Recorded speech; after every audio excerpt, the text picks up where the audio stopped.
इसकी शादी होगी ना तो ये भी करेगा। इस ब्लॉग को स्टार्ट करने से पहले कुछ मैं आपको हिस्ट्री बता देता हूँ ताकि आपको समझने में प्रॉब्लम ना हो और घूमने में भी प्रॉब्लम ना हो।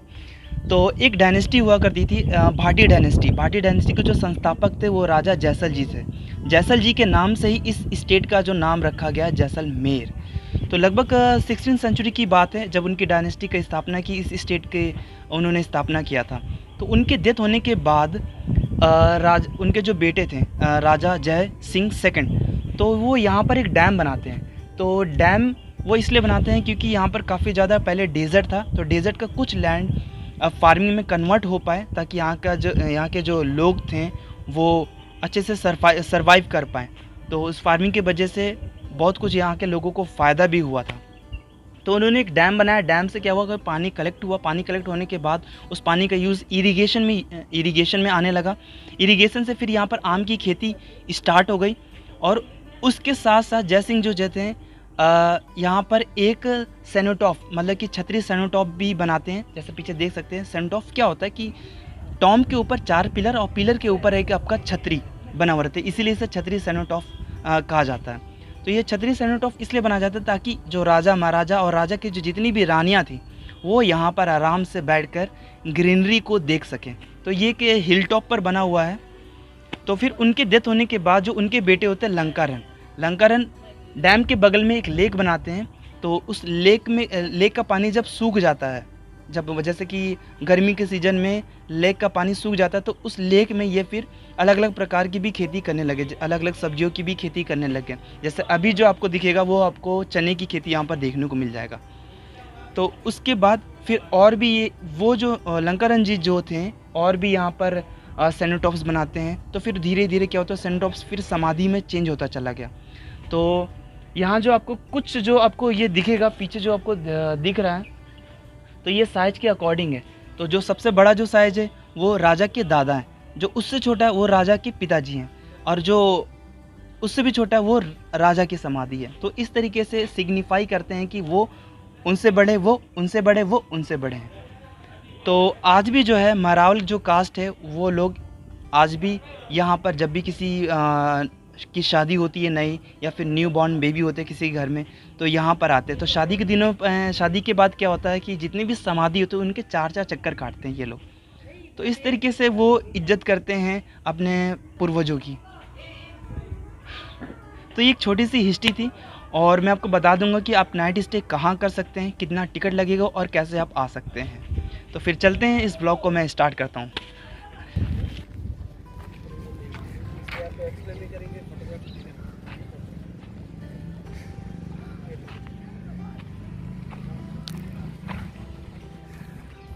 तो ये जो समाधि यहाँ पर सबसे बड़ा समाधि आपको यहीं पर ये देखने को मिलेगा।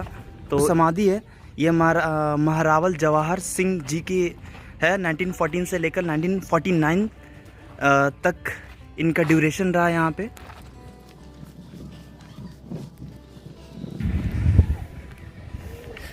तो बीच में इनकी समाधि है।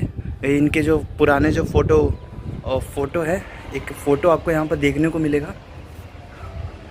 और लोग आज भी यहाँ पर अगरबत्ती वगैरह यहाँ पर जलाने आते हैं इनकी समाधि पर। जो इनके पूर्वज, जो इनके जो डिसेंडेंट होते हैं, मतलब कि इनके जो कास्ट के जो लोग होते हैं, महारावल कास्ट के जो लोग होते हैं।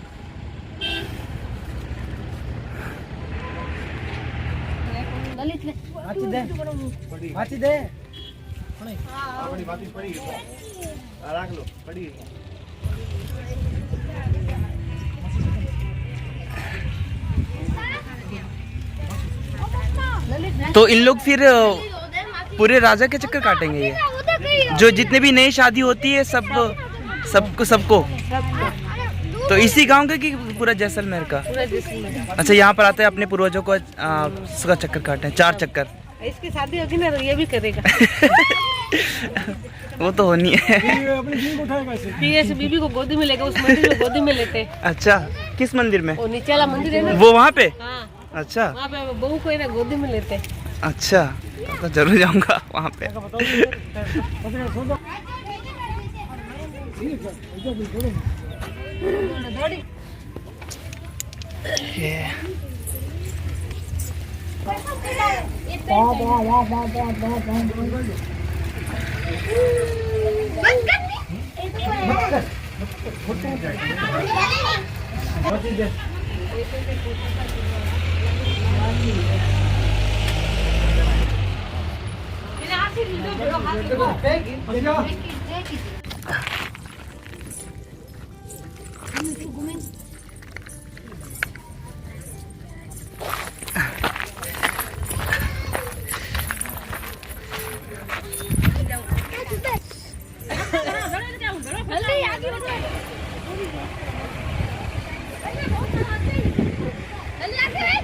तो जितने तो ये 3 टॉप्स इस तरीके से बनाया जाता है ताकि यहाँ से वो बैठ कर आराम से यहाँ पर ग्रीनरी का मजा ले पाए। इधर जितने भी राजा महाराजा हुए हैं तो यहाँ से आपको पूरा मतलब कि आसपास का जितना भी इलाका है यहाँ पर जैसलमेर का सब आपको यहाँ पर देखने को मिल जाएगा।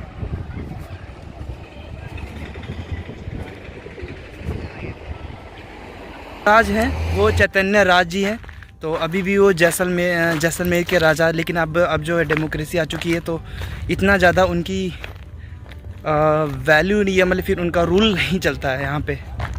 लेकिन आज भी लोग जो उनके जो कास्ट के जो लोग हैं ना, मारावल कास्ट के जो लोग हैं ना, आज भी उनको मतलब वो सम्मान मिलता है जो पहले मिलता था। तो वो जवाहर जी और फिर उनके बेटे गिरधर जी और फिर उनके बेटे की समाधि, फिर उनके बेटे की समाधि। तो इस तरीके से ही वो लाइनअप हुई है, साइज के अकॉर्डिंग इनको इस तरीके से बनाया गया है।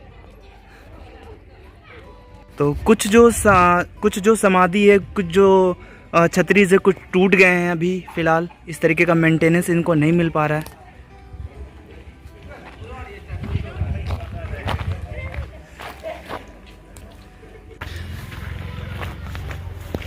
यार, और जो मैंने आपको बताया कि जो राजा महाराजा जो बैठ के देखा करते थे, ग्रीनरी का जो मज़ा लिया करते थे, वो इसी जगह से लिया करते थे। तो सबसे पहले जो टॉप पर बनाया गया था वो यही बनाया गया था।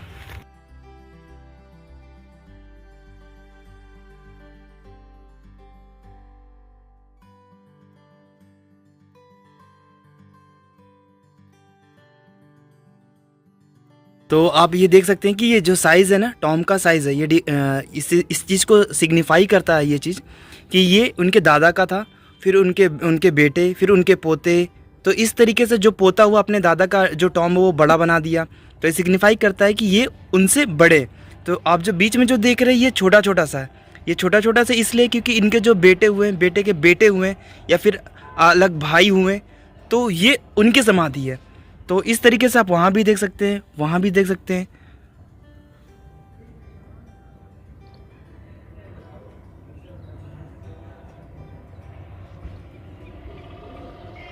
और मैं उस डैम की बात कर रहा था आपसे कि वो जो डैम है ना, वो डैम।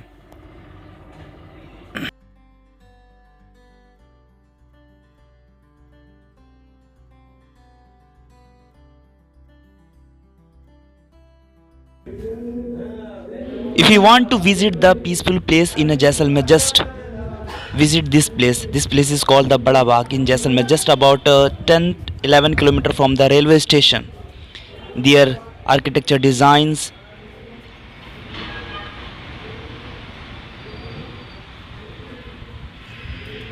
outing view,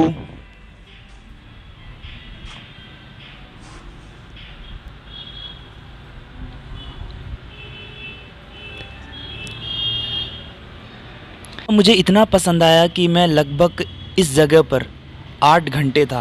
मतलब 8 घंटे में मैं बैठा रहा, यहाँ पर घूमा, यहाँ के डिज़ाइंस मैंने देखे, और इस जगह से मैं पूरे जैसलमेर को एक मतलब देख पा रहा था कि एक तरफ डेजर्ट है, एक तरफ फार्मिंग लैंड है।